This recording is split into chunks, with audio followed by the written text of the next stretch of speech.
5 pickup trucks nobody wants in 2026, rotting on dealer lots. 3 years ago, buying a truck meant getting on a wait list, paying over sticker, and thanking the dealer for the privilege. Some people were flipping their reservations before the truck even arrived. That was the market. Today, the script has completely flipped.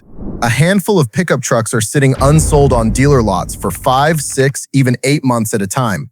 Dealers are cutting prices, stacking incentives, and in some cases losing money on floor plan interest every single day those trucks don't move. The market has spoken, and it's speaking loudly. Today, we're counting down 5 gas and diesel pickup trucks that nobody wants in 2026, ranked by Market Day Supply from CarEdge's real-time inventory data. Market Day Supply, or MDS, tells us exactly how long it would take to clear all current inventory at the rate these trucks are actually selling. Higher number, bigger disaster. Before we get into it, quick disclaimer.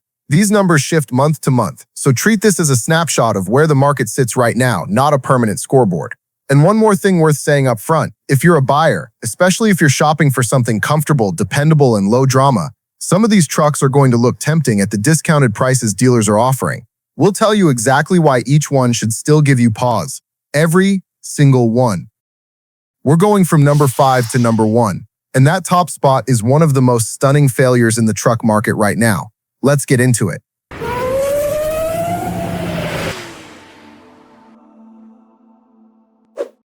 At number 5, and this one surprises people, the Ford Maverick. 150 days of market day supply. Over 43,000 of them sitting on lots nationwide, at an average selling price of about $33,900. Wait, the Maverick? The truck everyone fell in love with. Here's what happened. When the Maverick launched, it was a unicorn, a hybrid pickup starting under $22,000, with a waitlist stretching for months, and people paying over sticker just to get one. It was the affordable little truck the market had been waiting decades for. The hype was real because the value was real. The reality in 2026 is that the average Maverick sitting on a dealer lot bears almost no resemblance to that original promise. Load one up with any meaningful features, a backup camera that actually works well, crew cab seating, towing prep, and it creeps toward $35,000. That puts it uncomfortably close to a base full-size truck after incentives. The one thing that made the Maverick special? Gone. And when the price stops being the headline, what you're left with is a small truck with a small bed competing in a crowded space where buyers want more of everything. The Maverick's cabin is genuinely tight. Headroom is limited. The seats are narrow, without the deep supportive bolstering that helps on longer drives. Getting in and out is manageable, but that low roofline means ducking more than you'd expect from a truck, which becomes increasingly less fun over time. The small bed also limits what you can realistically haul. If you're moving furniture, hauling equipment, or towing a trailer, the Maverick's dimensions start working against you quickly.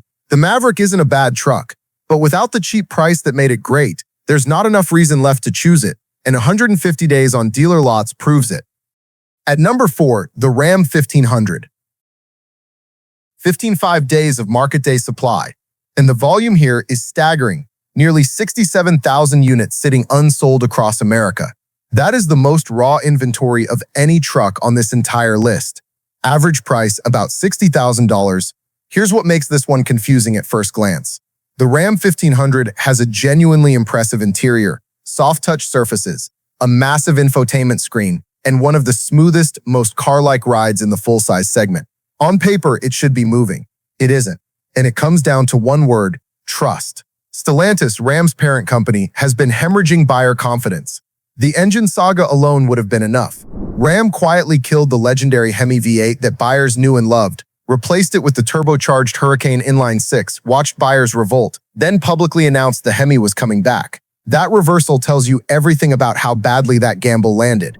Add in Stellantis' broader reliability reputation, which has taken measurable hits in Consumer Reports data and owner surveys over the past several years, and you have a truck that's genuinely pleasant to drive, but that a growing number of buyers just don't trust to own long-term. For buyers who value reliability and low maintenance, this matters especially.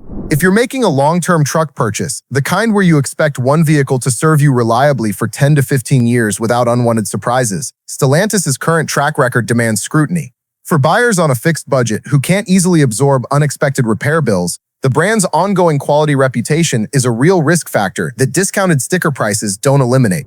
67,000 unsold trucks isn't a temporary blip. It's the market saying something clearly.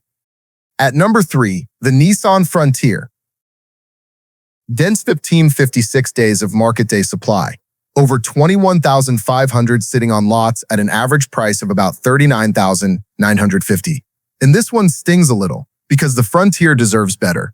Nissan gave it a proper redesign a few years back with a strong 3.8-liter V6, a capable body-on-frame chassis, and real off-road chops in the Pro 4X trim. On paper, it does a lot right, so why is it sitting for 5+ months? 2 reasons. First, the Toyota Tacoma completely dominates this segment. It's the fastest-selling midsize truck in America by a wide margin, and buyers just walk past everything else to get to it. Second, Nissan as a brand has been struggling with momentum. The lineup feels stale, dealer experiences have been hit or miss, and the Frontier carries some of the worst fuel economy numbers in the midsize class, with no hybrid or efficient diesel option to soften the blow. At a sticker pushing $40,000, that's a very hard sell when the Tacoma offers more efficiency and more resale confidence. For buyers who value ride comfort and easy entry, the Frontier has specific problems worth knowing. The body-on-frame construction, the same thing that makes it genuinely capable off-road, also means a stiffer, choppier ride on everyday roads. On broken pavement or textured highways, the suspension transmits significantly more impact than a crossover-based vehicle would. Over a long drive, that adds up to real fatigue.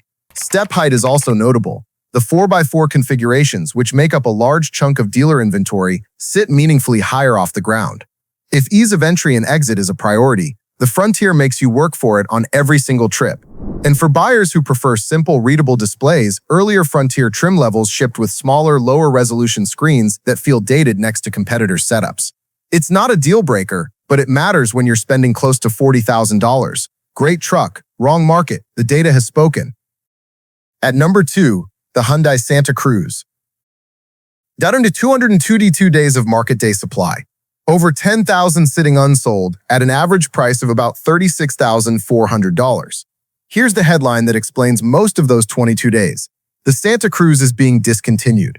Hyundai has confirmed it is ending production of the current model after a single generation, pivoting to a larger, more traditional midsize truck. That discontinuation cloud is devastating for resale, for parts availability down the road, and for dealer confidence in ordering more. Nobody wants to buy a truck the manufacturer is already walking away from. But even before that announcement, the Santa Cruz had real problems. Owners of turbocharged models, particularly those with the dual-clutch transmission, reported persistent issues with low-speed shutter and hesitation. In stop-and-go traffic, the truck can lurch in a way that feels deeply unsettling. That low-speed shutter isn't just an annoyance. For drivers who are sensitive to unexpected vehicle behavior, it can feel like something is mechanically wrong every time it happens. Hyundai issued technical service bulletins addressing some of these symptoms, but many owners reported the issue was never fully resolved. Beyond the transmission, the Santa Cruz has a genuinely tiny bed, cramped even by compact truck standards, and shorter than the Maverick's already modest cargo area. If hauling or loading items is part of why you want a truck, the Santa Cruz will disappoint. And perhaps most importantly for anyone making a long-term purchase, buying a discontinued nameplate means uncertain parts availability, no future model loyalty value, and a resale market that will trend downward as the replacement model arrives. That's a combination that should give any buyer serious pause, regardless of how attractive the dealer discount looks. Done into 22 days, and it's not going anywhere fast. And finally, at number 1, the single worst sitting gas and diesel pickup truck in America right now, the Jeep Gladiator. 19 days of market day supply in February. By May, CarEdge's data had it trending to 264 days, over 19,000 on lots. Average price sitting right around $48,700. Nearly 9 months of inventory on a mainstream Jeep pickup truck. Let that sink in. The Gladiator's problem is identity. It's a truck trying to be a Jeep and a Jeep trying to be a truck, and it doesn't fully succeed at either role. The solid front axle is fantastic for rock crawling. On the highway, it makes the front end feel vague and wandering. That handling characteristic isn't just a quirk. On a long drive, it is genuinely tiring to manage. The steering requires constant small corrections, and the sensation gets worse on crowned roads and any highway with surface variation. At 61 inches, the Gladiator has the shortest bed of any mid-sized truck in the segment, so the actual truck buyers aren't satisfied either. And Wrangler buyers who want open-air freedom can simply buy a Wrangler for significantly less money. The Gladiator exists in the gap between two audiences, appealing to a narrow slice of buyer willing to pay a premium for both identities in one vehicle. There just aren't enough of those people. And the data is proving it, month after month. For buyers who value comfort, easy entry, and low-stress driving, the Gladiator is genuinely one of the most challenging trucks in its segment. Step height is among the highest of any midsize truck. Accessing the rear seats of the four-door crew cab requires a real full climb, not a step. For anyone managing joint discomfort, that's not a small consideration on a vehicle you're entering and exiting multiple times a day. Highway fatigue is real too. The wandering, vague steering that comes standard with the solid front axle isn't something you adapt to on a long drive. You fight it. That's a meaningful quality of life issue for anyone taking road trips or logging regular highway miles. Fuel economy struggles to reach the mid-20s on the highway, making every long trip more expensive at the pump. And the reliability question marks are the same ones we talked about with the Ram 1500. Same parent company, same ongoing concerns. At nearly $50,000, those question marks cost a lot more to tolerate. 264 days and rising. The market has delivered its verdict on the Jeep Gladiator in 2026, and the ruling is not close. So there you have it. 5 gas and diesel pickup trucks rotting on dealer lots in 20. The common thread, a mid-size segment so completely owned by the Toyota Tacoma that every competitor is fighting for scraps. A pair of Stellantis nameplates, Ram and Jeep, bleeding buyer trust faster than any discount can rebuild it. A compact truck that lost the one thing that made it worth buying, and a discontinued nameplate that dealers are desperately trying to move before the lights go out. If you're shopping, every single one of these trucks is a genuine negotiation opportunity right now. Dealers need them gone. Use that leverage. But don't let a big discount blind you to the reasons they're sitting in the first place, because a problem you buy at a discount is still a problem you own. If this breakdown was useful, hit that like button. It genuinely helps this data reach more buyers before they make a move they'll regret. Subscribe so you don't miss what's coming next. And drop a comment. Would you buy any of these at the right discount? I read every one of them, and your take shapes the next video. Thanks for watching. I'll see you in the next one.